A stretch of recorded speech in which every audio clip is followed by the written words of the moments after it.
কলকাতা হবে লন্ডন, দার্জিলিং হবে সুইজারল্যান্ড। রাজ্যে ক্ষমতায় আসার আগে থেকেই এই প্রতিশ্রুতি বহুবার শোনা গিয়েছে মমতা বন্দ্যোপাধ্যায়ের মুখে। এমনকি সেই প্রতিশ্রুতি ঠাঁই পেয়েছে তৃণমূলের নির্বাচনী ইস্তাহারেও। ক্ষমতায় এসে সেই পথে হেঁটেই গঙ্গার পার্কে সাজিয়ে তুলেছেন মুখ্যমন্ত্রী। কিন্তু মুখ্যমন্ত্রীর সেই লন্ডন স্বপ্নকেই এবার পরোক্ষে বিঁধলেন কেআইটির বিশেষজ্ঞ কমিটির চেয়ারম্যান ইতিহাসবিদ বরুণ দে। বললেন, লন্ডন সুইজারল্যান্ডের উদাহরণ দিয়ে লাভ নেই, গুরুত্ব দিতে হবে দেশজ সম্পদকেই। আমাদের যা আছে তাকেই যদি আমরা ঠিক করে ব্যবহার করতে পারি, তাহলেই আবার কলকাতা কল্লোলিনী হতে পারে। লন্ডন বা প্যারিস বা সুইজারল্যান্ডের কথা ভাববার দরকার নেই। আমাদের দেশেতেই যথেষ্ট সৌন্দর্য আছে, সেই সৌন্দর্যকে যদি আমরা সংরক্ষণ করতে পারি, তাহলেই আমাদের ঐতিহ্যকে আমরা বাঁচিয়ে রাখতে পারব।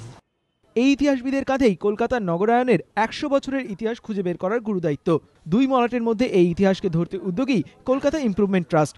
আমাদের যেমন ইতিহাস সংরক্ষণ করতে হবে, তেমনি কলকাতা ইমপ্রুভমেন্ট ট্রাস্ট আগামী দিনে কলকাতার নগরায়ন এবং শুধু কলকাতা নয়, কলকাতার আশপাশ অঞ্চলের নগরায়ন এবং উন্নয়নের ক্ষেত্রে কি ভূমিকা নিতে পারে সে বিষয় নিয়ে আলোচনা হয়েছে। ব্রিটিশরা এদেশ থেকে যাওয়ার সময় বহু নথি নষ্ট হয়ে গেছে, নয়তো পাড়ি দিয়েছে বিদেশে। কলকাতার যখন সেই পুরনো ইতিহাস আবার খুঁজে বের করার উদ্যোগ নেওয়া হয়েছে, তখন প্রশ্ন উঠছেই যে সেই সমস্ত নথিগুলোর কি হবে। বিশেষজ্ঞরা জানাচ্ছেন যে প্রয়োজনে বিদেশে গিয়ে সেই নথি এবং তথ্যগুলিও সংগ্রহ করা হবে। ১৯১২ থেকে যাত্রা শুরু তৎকালীন সিআইটির। বিবাদীবাগের লালদিঘি থেকে শুরু করে দক্ষিণের রবীন্দ্র সরোবর এদেরই তৈরি। সেসব তৈরির খুঁটিনাটি ইতিহাস খুঁজে বের করে ভবিষ্যৎ পরিকল্পনা তৈরির উদ্যোগ নিয়েছে বর্তমান সরকার। সমিত সেনগুপ্ত, এবিপি আনন্দ, কলকাতা।